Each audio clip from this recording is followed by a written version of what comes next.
En France, il y a Pierre Richard et puis il y a nettement moins drôle, Sibeth Ndiaye. Depuis son arrivée sur la scène politique pendant la campagne présidentielle d'Emmanuel Macron, Sibeth Ndiaye n'en rate pas une. Pourtant, depuis mars 2019, elle est porte-parole du gouvernement.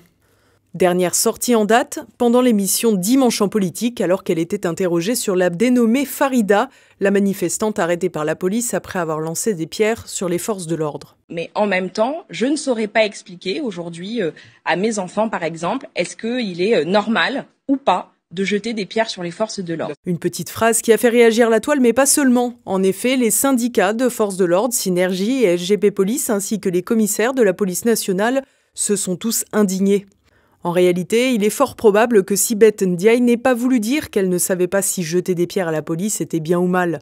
La réalité, c'est avant tout que le porte-parole du gouvernement a une syntaxe pour le moins approximative et qu'il arrive fréquemment que ses propos n'aient aucun sens.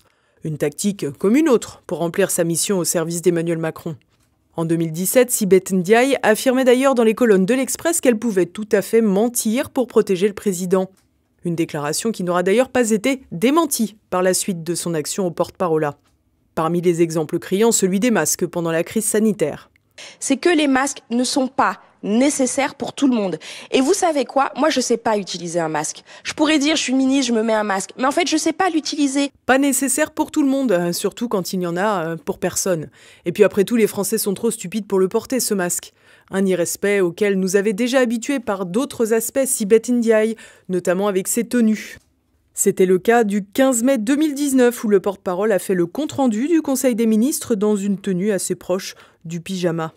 Mieux encore, la tenue arborée pendant la cérémonie du 14 juillet. Dans ce cadre, c'est vrai que l'on évite les scandales des vêtements payés par LVMH. Sympathique également la séquence avec la petite robe à cœur au moment de l'affaire François de Rugy, qui fut surtout une autre occasion pour Sibeth Ndiaye de faire montre de ses talents d'oratrice. Ces dernières semaines, et donc il est toujours utile dans des moments qui sont un peu troublés de rappeler ce que sont les bonnes pratiques. C'est ce qu'ont souhaité faire le président de la République et le Premier ministre.